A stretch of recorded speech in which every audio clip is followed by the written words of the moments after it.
Hello, world, and welcome to my podcast, The Bull, the China Shop, and I. This is a show for everybody who is ready to rock the boat and instigate. Some will call it a rant. I'm calling it an overdue cleansing of what is swept under the rug to make room for better, for bolder, and for braver. My name is Isabella Izzy Tsatsek, and yes, I'm an instigator, but on the side of the angels. Yep, I did steal that line from my second favorite TV show, The West Wing.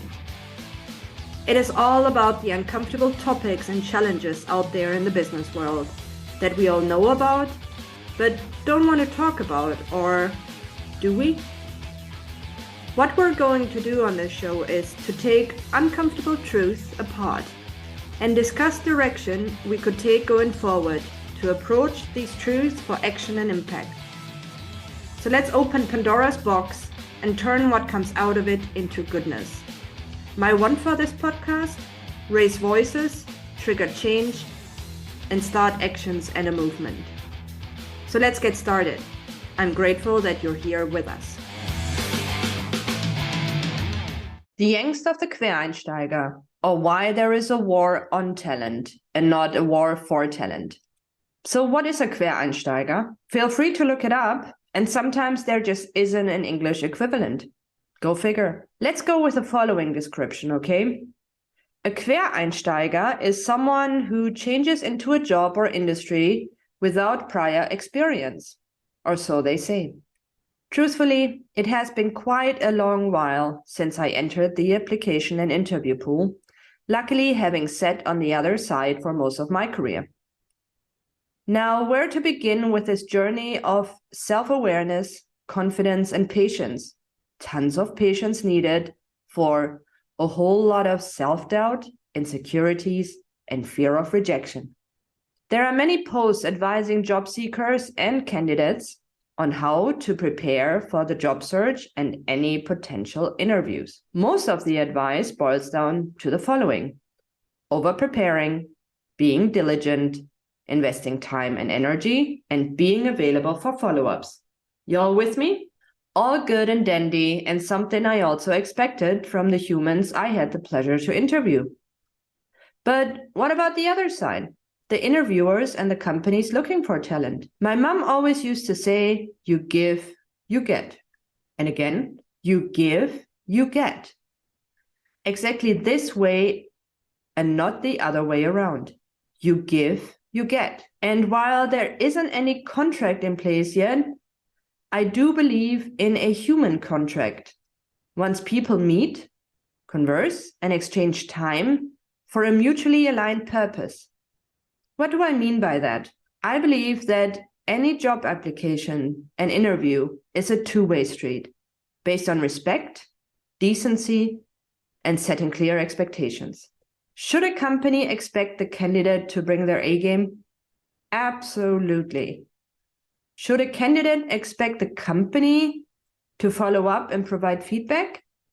Absolutely. Some of you might have differing opinions, and when it comes to feedback, especially personal feedback in the age of lawsuits, it is tough, and yet it is crucial, and it is where talent optimization starts. Not necessarily for the company providing the feedback, but who knows? But for the overarching development of a talent pool. And who knows, when paths cross again, right, in this universe? This is especially true with more and more companies out there asking for honest feedback on their recruiting and interviewing process. Let's pivot to the real world and the talent that just slips through everyone's fingers. And nope, it is not the pandemic's fault. Nope. The pandemic has only emphasized the problems that have existed for as long as companies have complained about a shortage of expertise and lack of talent. What the pandemic has done is ripping off band-aids that have been put over an ever-growing wound over and over again. The root cause is what I like to call the eierlegende Wollmilchsau phenomenon. Have fun looking it up. I think there will be show notes, so again, the eierlegende Wollmilchsau phenomenon.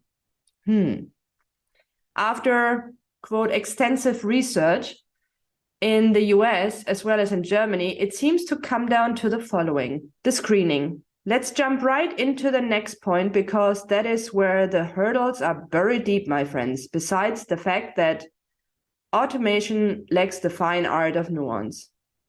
Convoluted job description. I mean, seriously. Having written a multitude of job descriptions over the past 20 years, I'm simply baffled by what I'm reading. Don't get me wrong, I'm all for setting clear expectations and setting the bar high. But seriously, if all job descriptions within companies are asking for blue skies, why is there any need for anyone else? And why isn't anyone else in the company already bringing those things to the table? Think about that for a minute. What makes it even harder is that many times it reads like it is a want ad for all or nothing, hanging on to what seems to be the key to all successes, the holy grail of degrees, accolades, and accreditations. More so in Germany, though, than in the USA, this is still a huge chip on many companies' shoulders. Especially the higher the position, the more leadership is involved. I'm not talking about jobs in the medical field, aerospace, or law for that matter. When I think about a job that has a huge impact on lives in general, the very important job of a gas plumber, electrician, a handyman comes to my mind. As far as I know, for a life-saving job of this proportion, all you need, yes, is a qualification, but you're learning on the job as part of an apprenticeship. Technical knowledge and practical experience go hand in hand, not a bachelor and not a master's degree. The jobs I'm referring to are especially leadership positions. I recently had an interview with a company in an industry that I have had no prior experience in. When I was asked to elaborate how I would lead a team of experts without any industry-specific expertise myself, I said what I truly believe in. Not making light on any valuable industry knowledge that needs to be acquired along the way, the essence of leading people comes down to respect, worth, and trust of fellow humans. Not leaving the sandbox. This one is near and dear to my heart, because in my opinion, organizations are failing talent at a human and at a process level, and thus missing out on growth, innovation, and diversity. And this is where the angst of the Quereinsteiger seems to unfold. It is hard to change careers or break into another industry under the best of circumstances. Trying to get into a different field above all seems almost impossible. For me, it is personal. Having worked mainly in global customer success and operations for 18 years, my 2 years as an entrepreneur and management consultant shaped and grew me the most. Why? Because I finally felt empowered to spread my wings and play to my strengths, using every tool that I added to my box over almost 2 decades. Understanding that skills and expertise are not simply tied to a department or organization, but are transferable and valuable for a plethora of uses in any industry or company. Sure, there will always be departmental and organizational specialists. Let's thank the heavens for them. But at the same time, there are also generalists emerging from these organizations. I count myself among these generalists. Now, take a generalist out of their initial department and integrate them into another field. A wonderful byproduct of this process is that you create all-rounders and successors. Try to picture the insights you can bring to another group, sparking new ideas and approaches, new perspectives. Ever wondered why departments are stuck in their way of thinking and doing? Could it be because companies keep on hiring the same people with the same skills and the same expertise into these very same departments? It is a tragedy to think about all the potential that is already within each company. Pure gold. When I think about departments and organizations that have siloed themselves over the past decade, a particular one comes to my mind: human resource. Talking to many humans over the past years, this organization has lost trust with employees who feel that HR does not have their interest at heart, nor knowing what is happening in the real world, also known as other departments. What about changing the makeup of human resource with employees of other departments? However, when I was browsing through a number of HR-related job descriptions, what is valued above all are accreditations, up the yin-yang, knowing certain HR systems, and years of experience in HR. Do I dare ask whether putting humans first is a sought-after requirement? The definition of insanity is doing the same thing over and over again, but expecting different results. I think Albert Einstein said it.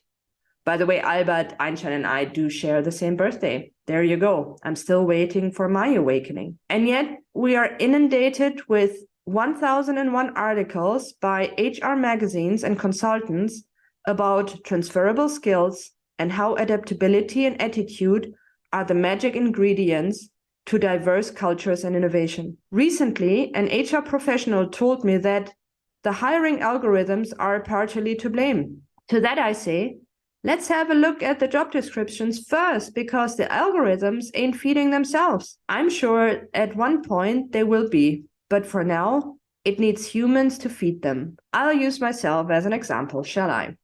I would love to grow my career in HR, talent development, and organizational development. Why?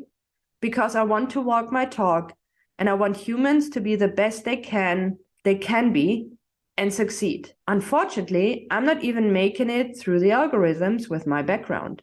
Would it be worthwhile to place a higher value on having lived human interactions and not just studied them? What about a healthy balance of both? Coactively in the interest of all humans. I'll say that again. What about a healthy balance of both? Coactively in the interest of all humans. Employees, employers, shareholders, and stakeholders. What I would like companies to do is to have the courage to embrace Quereinsteiger. Please believe me when I say that there is as good as no risk involved, though what it will require is a deeper analysis of what is missing and needed at the core. I'll give you a hint. Try the 80-20 rule. When I talk about leading a global and virtual teams, I like to talk about my revised 80-20 rule. I made it my own rule. And it goes like this. The 80% is the core guidance, philosophy, message, goals, and objectives that apply to everyone in the team. When working with each other and with customers, being all on the same page. The 20% is dedicated to regional distinctions, cultural rituals and preferences, and differences, because there will always be differences no matter what you do. It is human and cultural nature. The 20% is giving me the freedom to trust my team, to be self-sufficient, making the right decisions on location, knowing their own culture and market best. I truly believe it is impossible to manage and inspire people without knowing what is important to them and what they need to perform at their best. The same applies to finding talent. True, it might not be possible to implement this approach for every job under the sun because of the sheer volume or time constraint, though a well-thought-through job description is also the key to quality here. However, the more people leadership is involved, the less algorithms or screening techniques will help. The opposite will happen, missing the human you never knew you wanted, but you desperately needed. Wouldn't it be worthwhile to place a higher value on having lived human interactions and not just studied them? What the world needs now is courage and even more curiosity. Be curious about why someone wants to change their career and what drives them. The more unusual it seems on the surface and paper, the deeper the curiosity should be. Innovation seldom grows out of the same old and the status quo. The blinkers principle. Isn't that why thousands and thousands of insert currency here are spent on outside consultants, a fresh look inside from the outside. See, hiring a Quereinsteiger will also save you money. You're very, very welcome. And here's a quote to just sum it all up. Be bold and fly toward the unknown. Discover a road that was never known. Thank you for listening to The Bull, The China Shop and I, with yours truly, Isabella Izzy-Tsatsek. If you like our show and want to know more about the podcast and me, myself, and I, please check out www.thebulllthechinashopandI, all one word, .com, and leave us a review on the platform of your choice. Oh, and if you have any uncomfortable truths ready to be exposed, let us know. We want to hear from you. Always remember this Izzyism. Your uncomfortable truths are the foundation of permanent revolution.